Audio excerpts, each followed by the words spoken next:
大家好，歡迎翻到嚟肥宅嘅頻道。今集就講一啲我平時會用到嘅小技巧或者習慣，可以幫助到提高效率，或者令到個工具本身更加好用嘅，就分享俾大家睇下，大家會唔會用得着啦。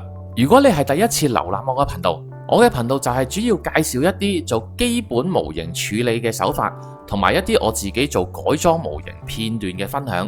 同時我亦都有做模型代工嘅，有興趣歡迎 PM。對呢類影片有興趣嘅朋友就記得訂閱啦。唔知道大家會唔會好似肥宅咁樣用到呢一種板件架啦？咁佢就可以俾你動起啲板件嘅，砌 high grade 或者 RG 嘅時候，呢啲唔係太多板嘅高達呢，我自己都幾中意用嘅。雖然每一個板上面都會註明嗰塊板嘅編號，但係基本上呢，你都係揾唔到噶啦。所以我自己就會習慣用啲廢紙做個標籤仔，就黐喺個板嘅側邊嗰度去做一個記認嘅。其實咁樣做咗個標籤喺個板件上面呢，用起上嚟就會順手好多。我一開始冇做記認，淨係諗住靠順住字母去排，以為自己手尾好，喺呢一格抽出嚟就擺翻落呢一格呢，都唔會太亂嘅啫。咁但係當你有翻咁上下數量嘅板，仲要有啲 C1 啊、C2 啊，跟住由 A 數到去 J 啊，你真係下下 ABCDE 咁樣數咩？咁樣數法又嘥時間，又數到個人硬。真係唔用好過用嘅，咁但係我落咗標籤之後，成件事就唔同晒啦。就算你唔係用呢一個板件架都好，整定個標籤仔喺每一塊板上面呢，用你可能都係幾分鐘嘅事，但係你之後抽出嚟呢，就真係易揾太多，慳到落嚟嘅時間隨便有精嘅。所以我都建議大家有翻個咁樣嘅習慣。跟住就講呢一支嘢，大家有做開噴油嘅都唔會陌生噶啦。呢個夾買翻嚟嘅時候就質量有好有壞啦。咁通常最普遍就有兩個問題嘅。第一個問題就係個夾成日都夾唔實支木條啦，好少少嘅就淨係會轉嚟轉去，唔好嘅話就會上下搖動，甚至好容易甩咗出嚟。第二個問題就係本身個夾嗰啲牙呢就好利嘅。有陣時夾住啲件嘅時候，就有機會對個件嘅表面造成傷害啦。咁要解決非常簡單，一個熱縮管就已經可以解決晒呢兩個問題。呢一個熱縮管其實之前喺教自製雷霆就域系列防塵管嘅影片入邊都有提及過噶啦。今次就會用到圓周4mm大嘅。咁我哋首先剪少少出嚟，包住個夾頭嘅部分。淨係咁樣擺咗上去，已經可以令到個夾嘅牙冇咁容易傷害到模型件嘅表面。但係就咁放上去呢，就有機會鬆落嚟嘅。所以我哋就要用火去將佢加熱，咁樣個熱縮管就會好緊咁樣縮埋貼住個夾嘅部分。但係同時間就有一個膠層喺度做一個保護，令到嗰個夾唔會再好似之前咁利。咁我哋夾啲件上去嘅時候，亦都冇咁容易刮傷個表面啦。喺個夾上面多出嘅熱縮管呢，咁就自己喜好，就中意嘅話剪咗佢都冇問題嘅。至於個夾同木條之間嘅問題，都可以用呢個熱縮管剪少少出嚟，好似影片咁樣將佢放喺夾同埋木條嘅接觸位置，一樣用火去將佢加熱，令到佢收縮。熱縮管就會將個夾同埋木條都緊緊咁樣箍埋一齊。咁亦都可以解決咗呢個夾同埋木條咬得唔實呢一個問題啦。呢一種熱縮管呢，5金鋪一定有噶啦，幾蚊就已經有一尺。咁其實又平啦，而且間唔時都會用得到嘅。行過咪買定2條看門口咯。如果覺得肥宅嘅影片有用或者有趣嘅，記得喺右下角嗰度撳一撳個訂閱掣支持一下啦。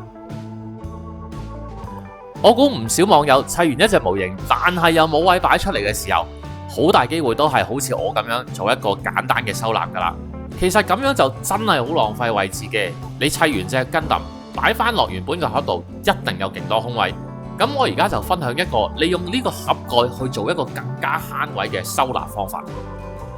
首先我哋就度一度個盒個闊度同高度先。呢一度就度咗個盒大概係31cm 咁闊。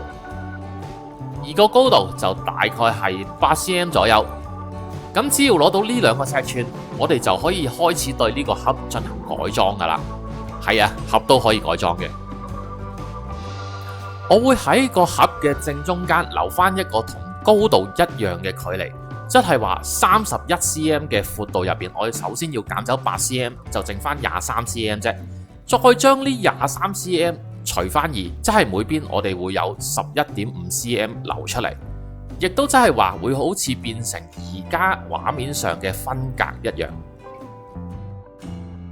完成咗個分隔之後，用筆喺盒嘅兩邊都做好咗呢個記形，我哋就可以沿住呢個記形將個盒剪開佢啦。